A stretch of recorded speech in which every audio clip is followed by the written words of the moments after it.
আসসালামু আলাইকুম রহমতুল্লাহি ওবরাকাতুহ। আলহামদুলিল্লাহি ওয়াহদা ওয়াসসালাতু ওয়াসসালামু আলা মান লা নাবিয়্যা বা'দা ওয়া আলা আলিহি ওয়া সাহবিহি ওয়া মাওয়ালা। এবার আসি আমরা দ্বিতীয় পর্যায়ে, আজকে 20তম পর্ব। সেটি হলো আসাসু বানাইদ দাওলা আল ইসলামিয়্যা ফিল মদিনা। নবী সাল্লাল্লাহু আলাইহি ওয়াসাল্লাম হিজরতের পরে এবার প্রাথমিক পদক্ষেপ নিলেন মদিনা কিভাবে পুনর্গঠন করবেন। মদিনা পুনর্গঠনে আমরা বলছি 3টা কাজ করছেন। প্রথম কাজ বানাউল মসজিদ নববী তৈরি। এখন আপনার ওই ঘোড়া যেখানে বসলো, এই উট যেখানে বসলো, নবী সাল্লাল্লাহু আলাইহি ওয়াসাল্লাম জিজ্ঞাসা করলেন এই জায়গাটার মালিক কে? তখন এই জায়গার মালিক খুঁজে পাওয়া গেল বনু নাজ্জার গোত্রের 2টা এতিম ছেলে, একটার নাম সাহাল, একটার নাম সোহাইল। সাহাল এবং সোহাইল রাদিয়াল্লাহু তাআলা আনহুমা 2 এতিম ছেলের জায়গা, এবং এই জায়গাটার মধ্যে তারা খেজুর শুকাইতো। মানে আশেপাশে সব খেজুর বাগান থেকে খেজুর ফেরে এই জায়গাটার মধ্যে খেজুর শুকানোর জন্য জায়গাটা। আবার এর এক অংশ কবরস্থান, মুশরিকদের কবর। এইরকম জায়গাটাতে জায়গার মালিক সাহাল আর সোহাইল আল্লাহ রাসূল সাল্লাল্লাহু আলাইহি ওয়াসাল্লাম বললেন যে এই জায়গাটা আমার কাছে বিক্রি করে দাও। এই 2 আল্লাহর বান্দা বলে যে না, বিক্রি করবে না, বলে যে আমরা এই জায়গা বিক্রি করব না, এই জায়গা আমরা আল্লাহ রাব্বুল আলামিনের থেকে আমরা এর উজরত নিব। আপনি আমাদেরকে কোনো উজরত দেওয়া, কোনো এটার মূল্য দেওয়া লাগবে না, আমরা মসজিদের জন্য দিয়ে দিব। কিন্তু আল্লাহ রাসূল সাল্লাল্লাহু আলাইহি ওয়াসাল্লাম এতিম ছেলে, এরা তো এতিম ছেলে, এই জন্য নবী সাল্লাল্লাহু আলাইহি ওয়াসাল্লাম রাজি হন নাই। নবী সাল্লাল্লাহু আলাইহি ওয়াসাল্লাম 10 দিনার দিয়ে এই 2 ছেলের থেকে জায়গাটা কিনে নিয়েছেন, এবং টাকাটা দিচ্ছেন আবু বকর as-সিদ্দিক রাদিয়াল্লাহু তাআলা। নবী সাল্লাল্লাহু আলাইহি ওয়াসাল্লাম কিনছেন, কিন্তু টাকা দিচ্ছেন কে? আবু বকর। তাহলে মসজিদে নববীর জায়গার মালিক কে? টাকা কিন্তু আবু বকরের। সুবহানাল্লাহ। তাহলে আবু বকর কিয়ামত পর্যন্ত এই মসজিদে নববীর সওয়াব, কোটি কোটি কোটি কোটি মানুষ এই মসজিদে আসতে থাকবে, বরকত নিতে থাকবে, সালাত আদায় করবে, আর আবু বকর রাদিয়াল্লাহু আনহুর আমলনামায় সওয়াব যুক্ত হতে থাকবে। সুবহানাল্লাহ। এরপরে নবী সাল্লাল্লাহু আলাইহি ওয়াসাল্লাম সাহাবায়ে কেরামকে নির্দেশ দিলেন এখান থেকে কবরগুলো সব সরায় দাও। এখান থেকে যত কবর ছিল এগুলাকে গর্ত করে যা কিছু পাওয়া গেছে বা মাটি সহ এগুলাকে ওই বাকি কবরস্থান যেখানে বাকি আল গারকাত ওই দিকে নিয়ে সরাই দেওয়া হইলো। সরাই দিয়ে এই জায়গাটাকে কবর মুক্ত করা হলো। অনেকগুলো খেজুর গাছ কাটা হইলো, আবার সামনের দিকে খেজুর গাছের সারি রেখে দেওয়া হয়েছে। মসজিদের ভিতরে 1 লাইন খেজুর গাছ রেখে দেওয়া হয়েছে। নবী সাল্লাল্লাহু আলাইহি ওয়াসাল্লাম প্রথমে খুতবা দিতেন, দাঁড়িয়ে খেজুর গাছ ধরে খুতবা দিতেন। পরে এক মহিলা এসে বললেন, ইয়া রাসূলুল্লাহ সাল্লাল্লাহু আলাইহি ওয়াসাল্লাম, আমি আপনার জন্য একটা মিম্বার বানাই দিতে চাই, জাউ গাছ দিয়ে একটা মিম্বার বানাই দিতে চাই। আল্লাহ রাসূল সাল্লাল্লাহু আলাইহি ওয়াসাল্লাম বললেন, হ্যাঁ, বানাই দিতে পারো। মহিলা মিম্বার বানায় নিয়ে আসছে। মহিলা সাহাবী মিম্বার বানায় আনার পরে যেই দিন আল্লাহ রাসূল সাল্লাল্লাহু আলাইহি ওয়াসাল্লাম ওই মিম্বারের উপরে উঠে খুতবা দিলেন, খেজুর গাছ হাত ধরলেন না, তখন খেজুর গাছ কান্নাকাটি শুরু করে দিয়েছে। সুবহানাল্লাহ। সাহাবায়ে কেরাম বলছেন আমরা নিজে কানে খেজুর গাছের ক্রন্দন শুনতে পেয়েছি। সুবহানাল্লাহ। কারণ এতদিন নবী সাল্লাল্লাহু আলাইহি ওয়াসাল্লাম আমাকে ধরে খুতবা দিতেন, আজকে আর আমাকে ধরতেছেন না, এই জন্য খেজুর গাছ কান্নাকাটি শুরু করছে। তাহলে এই সামনের সারিতে খেজুর গাছ ছিল মসজিদে নববীর ভিতরে। এরপরে আল্লাহ রাসূল সাল্লাল্লাহু আলাইহি ওয়াসাল্লাম প্রায় 1 মাস এই মসজিদে নববী মানে প্রাথমিক তৈরি করতে 12 দিন লাগছে। মানে প্রথম মাটি দিয়ে দেয়াল তৈরি করতে, বা প্রাথমিক যে একটা স্থাপনা, আপনার উপরে খেজুর গাছের ছাউনি, তারপরে চতুর্দিকে পাথর দিয়ে বালি দিয়ে এই মসজিদটা তৈরি করতে প্রথমে 12 দিন সময় লাগছে। পরে এটাকে পূর্ণাঙ্গ রূপ দিতে মাসখানেক সময় লাগছে, কিন্তু 12 দিন পর থেকে সলাৎ শুরু হয়ে গেছে। মানে 12 দিনের মধ্যে মোটামুটি সলাৎ আদায়ের উপযোগী আপনার মসজিদ তৈরি হয়ে গেছে। এরপর আল্লাহ রাসূল সাল্লাল্লাহু আলাইহি ওয়াসাল্লাম আজানের ব্যবস্থা করে দিলেন, যে আজান কিভাবে হবে, সবাইকে ডাকা হবে কিভাবে এই মসজিদে। তখন একজন এক পরামর্শ দিলেন। কেউ বললেন যে ঘন্টা বাজান, কেউ বললেন যে মানে ইহুদিরা নাসারারা বিভিন্ন পদ্ধতি যে অবলম্বন করে এগুলো পরামর্শ দিলেন। আল্লাহ রাসূল সাল্লাল্লাহু আলাইহি ওয়াসাল্লাম কোনো সিদ্ধান্ত না দিয়ে বললেন যে অপেক্ষা করো। এরপরে 11 জন সাহাবী একই স্বপ্ন দেখছেন, এবং ওমর রাদিয়াল্লাহু তাআলা আনহু এর 20 দিন আগে স্বপ্নে দেখছেন। ওমর রাদিয়াল্লাহু তাআলা আনহু বলছেন যে আমি তো এই আজানের বাক্য আরো 20 দিন আগে আমি স্বপ্নে দেখছি, যে এই আজানের বাক্যগুলো। এরপরে এই 11 জন সাহাবী ওই রাত্রে একসাথে স্বপ্নে দেখছেন এই আজানের এই বাক্যগুলো। তারপরে আল্লাহ রাসূল সাল্লাল্লাহু আলাইহি ওয়াসাল্লাম মুয়াজ্জিন নিযুক্ত করে দিলেন বেলাল রাদিয়াল্লাহু আনহুকে। তিনি এই তাওহীদের বাণীগুলো, আজান শুধু আজান না, আজান কিন্তু তাওহীদের বাণী, তাওহীদকে সারা পৃথিবীতে ছড়িয়ে দেওয়ার বাণী। সেখানে প্রত্যেকটি বাক্য তাওহীদের ঘোষণা, তাওহীদের স্বীকৃতি। আচ্ছা, এরপরে মসজিদে নববীতে আজান চালু হলো, মসজিদে নববীতে সালাত চালু হলো। মসজিদে নববীকে আল্লাহ রাসূল সাল্লাল্লাহু আলাইহি ওয়াসাল্লাম শুধু মসজিদ বানান নাই, এটার মধ্যে কি করছেন? এটা আল ওয়াজিফাতুত তাআব্বুদিয়্যা, এটা ইবাদতের কেন্দ্রস্থল, আবার এটা সামাজিক সকল কর্মকাণ্ডের কেন্দ্রস্থল এবং সর্বপ্রকার দিক নির্দেশনার কেন্দ্রস্থল বানাইলেন মসজিদে নববীকে। মানে মসজিদে নববী শুধু সালাত আদায়ের জায়গা না, এখানে মুসলিমদের বিচার আচার, আদালত, এখানে বিয়ে শাদী, এখানে তারপরে এখানে নবী সাল্লাল্লাহু আলাইহি সাল্লামের স্ত্রী জয়নব বিনতে জাহাশকে যখন বিয়ে করছেন নবী সাল্লাল্লাহু আলাইহি সাল্লাম, তখন 300 জন সাহাবীকে ওলিমার দাওয়াত দিচ্ছেন। নবী সাল্লাল্লাহু আলাইহি সাল্লাম 300 জন সাহাবীকে কি ওলিমার দাওয়াত দিচ্ছেন। এই ওলিমার দাওয়াতটা খাওয়াইছেন মসজিদে নববীর চত্বরে। এটা যারা মদিনাতে গেছেন, মসজিদে নববীতে দেখছেন, মানে প্রথম নবী সাল্লাল্লাহু আলাইহি সাল্লামের যুগের মসজিদে নববী, এরপরে নতুন যেটা এক্সটেনশন সেই মসজিদে নববী, মাঝখানে একটা জায়গা খালি আছে, ফাঁকা আছে। এই ফাঁকা জায়গাটা ছিল আসহাবে সুফফার লোকেরা এখানে থাকতেন। তারপরে নবী সাল্লাল্লাহু আলাইহি সাল্লাম এখানে যে কোনো সামাজিক বিচার আচার, তারপরে এরকম বিয়ে শাদী, এই কাজগুলো এই মসজিদে নববী চত্বরে করা হতো। এবং নবী সাল্লাল্লাহু আলাইহি ওয়াসাল্লাম মাঝে মাঝে এখানে প্রাচীন যুগের বিভিন্ন ঘটনা সাহাবীদের থেকে শুনতেন, বিভিন্ন গল্প করতেন। মানে এই জায়গাটার মধ্যে অনেক কার্যক্রম পরিচালিত হতো। অর্থাৎ মসজিদে নববী শুধু মসজিদ ছিল না, এটার মধ্যে সামাজিক সকল কর্মকাণ্ডের কেন্দ্রবিন্দু ছিল মসজিদে নববী সাল্লাল্লাহু আলাইহি ওয়াসাল্লাম, যে মসজিদকে আল্লাহ পাক সম্মান দিয়েছেন। নবী সাল্লাল্লাহু আলাইহি ওয়াসাল্লাম বলেছেন, সালাতুন ফি মসজিদি হাযা খায়রুম মিন আলফি সালাতিন ফিমা সাওয়াহু ইল্লাল মসজিদুল হারাম। এই মসজিদের সালাত পৃথিবীর অন্যান্য সকল মসজিদের সালাতের চাইতে 1000 গুণ বেশি উত্তম, তবে মসজিদে হারাম ছাড়া। মসজিদে হারাম হলো 1 লক্ষ গুণ। আর 50,000-এর ব্যাপারে যে হাদিস আসছে সেটা সহি না। সহি হাদিস হলো এটা, সহি আল বুখারীতে আসছে, সহি মুসলিমে আসছে 1000 গুণ। মসজিদে নববীতে 1000, মসজিদে হারামে 1 লক্ষ, আর মসজিদে আকসা 500। এই তিনটাই সহি হাদিস দ্বারা প্রমাণিত। আর 3 মসজিদে সফরের উদ্দেশ্যে, বরকতের উদ্দেশ্যে, 3 মসজিদ জিয়ারতের উদ্দেশ্যে বের হওয়া যাবে। এই ছাড়া পৃথিবীর আর কোনো মসজিদ, কোনো কবর, কোনো মাজার, কোনো জায়গা বরকতময় মনে করে বরকতের উদ্দেশ্যে, জিয়ারতের উদ্দেশ্যে বের হওয়া ইসলামে জায়েজ নাই। নবী সাল্লাল্লাহু আলাইহি ওয়াসাল্লাম স্পষ্ট করে বলেছেন, লা তুশাদ্দুর রিহালু ইল্লা ইলা সালাসাতি মাসাজিদ, যে তোমাদের তুশাদ্দুর রিহাল মানে সফরের প্রস্তুতি, মানে সফরের প্রস্তুতি নিয়ে সফরের উদ্দেশ্যে বের হবা না 3টা মসজিদ ছাড়া। একটা মসজিদে হাজা, আমার এই মসজিদ, মসজিদে হারাম এবং মসজিদে আকসা। এই 3 মসজিদে হলো বরকতময় মসজিদ। এই জন্য মদিনা যারা সফর করবে তারা সফরটা করবে মসজিদে নববীর উদ্দেশ্যে, মসজিদে নববী জিয়ারতের উদ্দেশ্যে, নবী সাল্লাল্লাহু আলাইহি ওয়াসাল্লামের কবর জিয়ারতের উদ্দেশ্যে না। নবী সাল্লাল্লাহু আলাইহি ওয়াসাল্লামের কবর জিয়ারতের ফজিলত সংক্রান্ত কোনো সহিহ হাদিস বর্ণিত হয়নি। যেগুলো আছে, কিছু হাদিস আছে, সবগুলো জাল হাদিস। অর্থাৎ নবী সাল্লাল্লাহু আলাইহি ওয়াসাল্লাম উম্মতকে তার কবরের উদ্দেশ্যে মদিনা যেতে উৎসাহিত করেন নাই, উৎসাহিত করেছেন মসজিদে নববীর উদ্দেশ্যে। কারণ মসজিদে নববীটা একটা বরকতময় মসজিদ। এই জন্য মদিনা গিয়ে প্রথম কাজ নবী সাল্লাল্লাহু আলাইহি ওয়াসাল্লামের কবরে যাওয়া না, কবরস্থানে যাওয়া না, প্রথম কাজ মসজিদে নববীতে ঢুকা।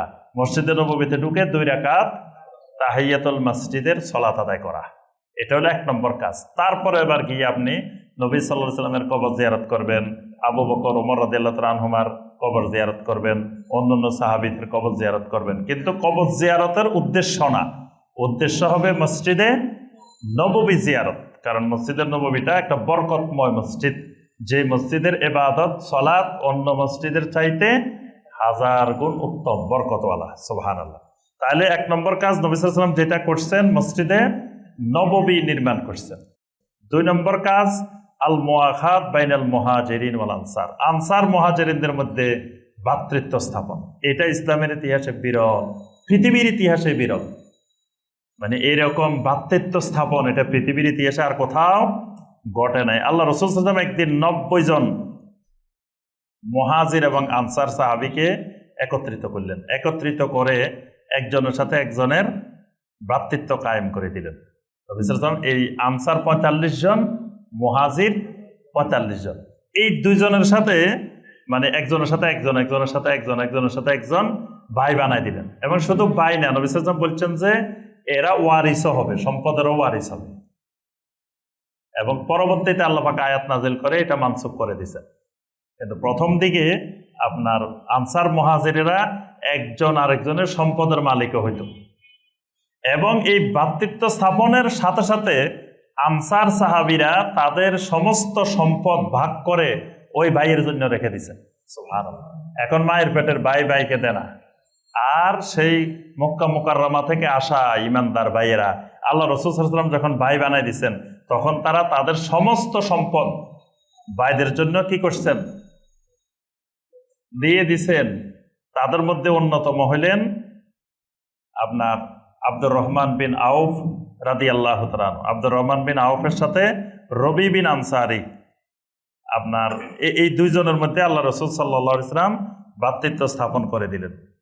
তখন আব্দুর রহমান বিন আউফ রাদিয়াল্লাহু তাআলা বাড়িতে যাওয়ার আগেই তখন তাদের জন্য আপনার তার জন্য বাড়িঘর জায়গা জমিন সব ভাগ করে রেখে দিয়েছেন, অর্ধেক করে রেখে দিয়েছেন। এবং স্ত্রী দুইজন ঠিক করে রেখেছেন, আগে তালাক দেন নাই, উনি যেটাকে পছন্দ করেন বিয়ে করার জন্য সেটাকে তালাক দিবেন, দিয়ে তার ভাইয়ের কাছে বিয়ে দিবেন। তখন আব্দুর রহমান ইবনে আউফ রাদিয়াল্লাহু তাআলা বলছেন, বারাকাল্লাহু লাকা ফি মালিকা ওয়া আহলিকা, আল্লাহ তোমার মালের মধ্যে আহলের মধ্যে বরকত দান করুক, আমার এই সমস্ত সম্পদ কিছুই দরকার নাই। হাল মিন সুকিন ফিহি তাজারা, আমাকে খালি বাজারটা দেখায় দাও, বাজার কোথায়? তখন বনু কায়নুকার বাজার দেখায় দেওয়া হলো। তিনি বনু কায়নুকার বাজারে পনির আর ঘিয়ের ব্যবসা করতেন, পরে তিনি জীবিকা নির্বাহ করতেন। এবং আলহামদুলিল্লাহ তার ব্যবসা আল্লাহ তো বরকত দিয়েছেন। পরবর্তীতে তিনি বিয়ে করছেন। আল্লাহ রাসূল সাল্লাল্লাহু আলাইহি ওয়াসাল্লাম বললেন, কি তোমার মধ্যে দেখা যায় বিয়ের চিহ্ন দেখা যাচ্ছে? তিনি বললেন, ইয়া রাসূলুল্লাহ সাল্লাল্লাহু আলাইহি ওয়াসাল্লাম, আমি বিয়ে করছি। তখন বললেন, আউলে মালাউ বিশাতিন, তাড়াতাড়ি অলিমার ব্যবস্থা করো, একটা ছাগল দিয়ে হলেও অলিমার ব্যবস্থা করো। তাহলে এই যে সাহাবায়ে কেরামের ভ্রাতৃত্ব, হামজা রাদিয়াল্লাহু তাআলা আনহুর সাথে নবী সাল্লাল্লাহু আলাইহি ওয়াসাল্লাম কয়েক পদ্ধতিতে ভ্রাতৃত্ব স্থাপন করছেন। একটা হলো আপনার একবারে নেতৃস্থানীয় লোক, আবার একেবারে নিম্ন পর্যায়ের লোক, এদের মধ্যে ভ্রাতৃত্ব করছেন যাতে ওই অহংকারটা ধ্বংস হয়ে যায়। যেমন হামজা ইবনে আব্দুল মুত্তালিব আর যায়েদ বিন হারেসা। হামজা হইলেন কোথায়, আর যায়েদ বিন হারেসা ছিলেন গোলাম। নবী সাল্লাল্লাহু আলাইহি ওয়াসাল্লাম বললেন, হামজা আর যায়েদ বিন হারেসা কি হবে? ভাই ভাই হবে। তারপর জুবাইর বিন আওয়াম আর আব্দুল্লাহ বিন মাসউদ, এই দুইজনের মধ্যে ভ্রাতৃত্ব স্থাপন করে দিলেন। এরপরে আল্লাহ রাসূল সাল্লাল্লাহু আলাইহি ওয়াসাল্লাম আপনার আবু বকরের সাথে খারেজা ইবনে যায়েদ, ওমর রাদিয়াল্লাহু তাআলা আনহুর সাথে ইতবান ইবনে মালিক, আবু উবাইদার সাথে আবু তালহা রাদিয়াল্লাহু তাআলা আনহু, আব্দুর রহমান বিন আউফ রাদিয়াল্লাহু তাআলা আনহুর সাথে সাআদ ইবনে রবি রাদিয়াল্লাহু তাআলা আনহু, জাফর ইবনে আবু তালেবের সাথে মুআজ ইবনে জাবাল রাদিয়াল্লাহু তাআলা আনহু, মুসাব ইবনে উমাইরের সাথে আবু আইয়ুব আনসারী রাদিয়াল্লাহু তাআলা আনহু, এইভাবে সালমান ফারসি রাদিয়াল্লাহু তাআলা আনহুর সাথে আবু দারদা রাদিয়াল্লাহু তাআলা আনহু, এইভাবে তাদের সাথে ভ্রাতৃত্ব স্থাপন করে দিলেন। দেওয়ার পরে তারা প্রস্তাব দিল, মদিনার মুহাজিরেরা এসে নবী সাল্লাল্লাহু আলাইহি ওয়াসাল্লামের কাছে প্রস্তাব দিল। কি প্রস্তাব দিছে জানেন? মদিনাতে যত খেজুর উৎপাদন হবে সকল খেজুরের অর্ধেক আমরা আমাদের মুহাজির ভাইদেরকে দিয়ে দিতে চাই। সুবহানাল্লাহ। পৃথিবীর ইতিহাসে এমন ঘটনা শুনছেন যে তারা এসে মদিনার আনসার সাহাবীরা প্রস্তাব দিতেছে নবী সাল্লাল্লাহু আলাইহি ওয়াসাল্লামের কাছে যে মদিনাতে যত খেজুর উৎপাদন হবে তার অর্ধেক আমরা আমাদের মুহাজির ভাইদেরকে দিয়ে দিতে চাই। আল্লাহ রাসূল সাল্লাল্লাহু আলাইহি ওয়াসাল্লাম বলছেন না, নবী সাল্লাল্লাহু আলাইহি ওয়াসাল্লাম সম্মতি দেন না, বলছেন না তোমরা দেওয়া লাগবে না। তাহলে নবী সাল্লাল্লাহু আলাইহি ওয়াসাল্লাম বলছেন যে শোনো, তোমরা ওই মুহাজির ভাইদেরকে দাও, তারা খেজুর চাষাবাদ করবে, খেজুর চাষাবাদ করবে, তোমাদের খেজুর গাছ তারা কি করবে? চাষাবাদ করবে, কাজ করবে, যা খেজুর পাইবে অর্ধেক অর্ধেক ভাগ করে নিবা। মানে তোমাদের সম্পদ আর তাদের শ্রম মোদারাবা, যে এই পদ্ধতিতে করবে। কিন্তু ওই আনসার ভাইয়েরা প্রস্তাব দিছে যে কোনো পরিশ্রমে লাগবে না, আমরা যা উৎপাদন হবে অর্ধেক দিয়ে দিব। এই জন্য আল্লাহ রসুল সাল্লাল্লাহু আলাইহি ওয়াসাল্লাম বলছেন, আয়াতুল ঈমানে হুব্বুল আনসার ওয়া আয়াতুন নিফাক বুগদুল আনসার। ঈমানের চিহ্ন, ঈমানের আলামত হলো আনসারদেরকে ভালোবাসা। সুবহানাল্লাহ। মুনাফিকের আলামত হলো আনসারদের প্রতি বিদ্বেষ পোষণ করা, হিংসা পোষণ করা। কারণ এই আনসার সাহাবীদের অবদান এটা পৃথিবীর ইতিহাসে বিরল, যে তারা মুহাজির ভাইদের জন্য কিভাবে তারা নিজেদের সব দিয়ে দিতে রাজি হয়ে গেছে। সুবহানাল্লাহ। বাহরাইন বিজয় হয়েছে। বাহরাইন বিজয় হওয়ার পরে আল্লাহ রসুল সাল্লাল্লাহু আলাইহি ওয়াসাল্লাম বললেন যে সেখানে বাহরাইনের সেই সম্পদগুলোকে নবী সাল্লাল্লাহু আলাইহি ওয়াসাল্লাম ভাগ করে দিয়েছেন, বাহরাইনের জায়গা জমিনগুলো। তো সেগুলো দেওয়ার ক্ষেত্রে নবী সাল্লাল্লাহু আলাইহি ওয়াসাল্লাম আনসার সাহাবীদেরকে অগ্রাধিকার দিয়েছেন। কিন্তু আনসার সাহাবীরা নবী সাল্লাল্লাহু আলাইহি ওয়াসাল্লামকে বললেন যে আমাদের মুহাজির ভাইদেরকে আগে বুঝাই দেন, তারপরে আমাদেরকে দিবেন। সুবহানাল্লাহ। যে আগে আমাদের মুহাজির ভাইদেরকে দেন, কারণ আমাদের মুহাজির ভাইয়েরা তাদের পছন্দের বাড়ি ঘর রেখে রেখে চলে আসছেন। আমাদের তো মদিনায় বাড়ি আছে, আমাদের ঘর আছে, আমরা নিজের বাড়িতে রয়েছি, নিজের ঘরে রয়েছি, কিন্তু তারা তাদের নিজের বাড়ি ঘর ছেড়ে আল্লাহর দ্বীনের জন্য চলে আসছেন। এই জন্য বাহরাইন বিজয়ের পরে বললেন যে আগে আমাদের মুহাজির ভাইদেরকে দেন। সুবহানাল্লাহ। এই জন্য আল্লাহ পাক সাহাবায়ে কেরামের এই আনসার মুহাজিরদের প্রশংসা করে আল্লাহ পাক বলছেন, মুহাম্মাদুর রাসূলুল্লাহি ওয়াল্লাযীনা মাআহু আশিদ্দাউ আলাল কুফফারি রুহামাউ বাইনাহুম। মুহাম্মাদুর রাসূলুল্লাহ এবং তার সাথে যারা আছেন এদের বৈশিষ্ট্য হলো আশিদ্দাউ আলাল কুফফার, এরা কাফেরদের উপরে খুব কঠোর, রুহামাউ বাইনাহুম, তাদের নিজেদের মধ্যে খুব রহমশীল। সুবহানাল্লাহ। এরা তাদের নিজেদের মধ্যে রহমশীল, রুহামাউ বাইনাহুম। তারা হুম রুকআন সুজদান ইয়াবতাগুনা ফাদলাম মিনাল্লাহি ওয়া রিদওয়ানা, তাদেরকে আপনি দেখবেন সবসময় রুকআন সুজদান। রুকআন সুজদান মানে তাদেরকে আপনি দেখবেন সবসময় রুকু অবস্থায় আর সেজদা অবস্থায়। ইয়াবতাগুনা ফাদলাম মিনাল্লাহি ওয়া রিদওয়ানা, সবসময় তারা আল্লাহর সন্তুষ্টি কামনা করে। সুবহানাল্লাহ। একবার সবাই ক্ষুধার্ত, আপনার এই ক্ষুধার্ত অবস্থার মধ্যে অল্প কিছু মানে খাবার আছে, সামান্য একটু পানি আছে, এখন সবাই পিপাসার্থ। এই পানিটা একজন সাহাবীও খান নাই, একজন আরেকজনকে দিতেছেন, একজন আরেকজনকে দিতেছেন, ভাই আপনি আগে খান, ভাই আপনি আগে খান, ভাই আপনি আগে খান, সবাই কিন্তু পিপাসার্থ। আল্লাহ রাব্বুল আলামিন এদের এই সাহাবীদের প্রশংসা করে সূরা আল হাসরের 9 নম্বর আয়াতে বলেন, ওয়ায়ুসিরুনা আলা আনফুসিহিম ওয়ালাউ কানা বিহিম খাসাসা, তারা নিজেদের চাইতে তাদের অন্য ভাইকে অগ্রাধিকার দেয়, যদিও তারা নিজেরাই বিপদগ্রস্ত, নিজেরাই সমস্যার মধ্যে আছে, কিন্তু নিজে না খেয়ে তার ভাইকে দিতেছে। আপনি এই যে আয়াতে কারিমাটা, সাহাবায়ে কেরামের মধ্যে কি মহব্বত, কি ভালোবাসা ছিল।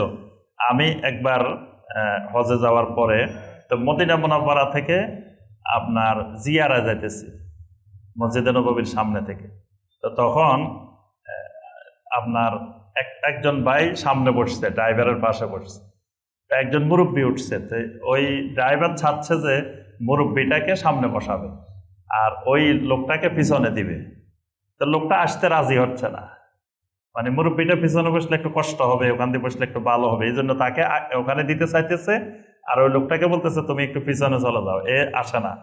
তখন ওই ড্রাইভার সাথে সাথে বলে উঠলেন, ওয়ায়ুসিরুনা আলা আনফুসিহিম ওয়ালাউ কানা বিহিম খাসাসা, এই আয়াতটা তেলাওয়াত করলেন। সুবহানাল্লাহ। আমি শুনে অবাক হয়ে গেছি যে মদিনার ড্রাইভার, এই ড্রাইভার যে সেই ড্রাইভার না, ড্রাইভার কোন জায়গার?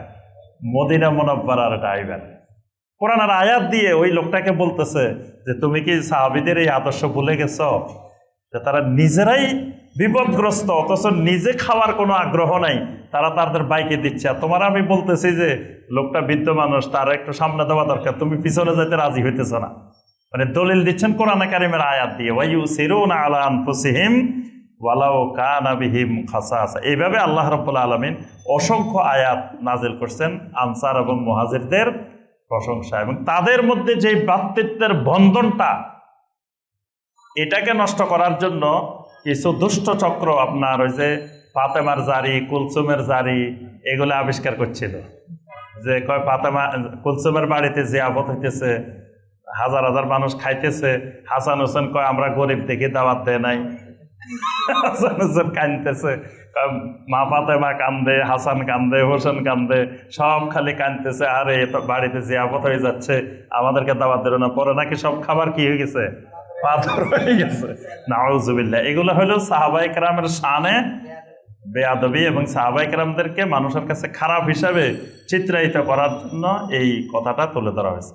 সর্বশেষ 3 নম্বর যে ব্যবস্থাটা নিয়েছিলেন সেটা হল ওয়াসিকাতুল মুআহাদা বাইনা সুক্কানিল মদিনা, মানে মদিনার যারা অধিবাসী ছিলেন তাদের মধ্যে নবী সাল্লাল্লাহু আলাইহি ওয়াসাল্লাম একটা চুক্তি করছিলেন। মদিনার অধিবাসী বলতে কারা কারা?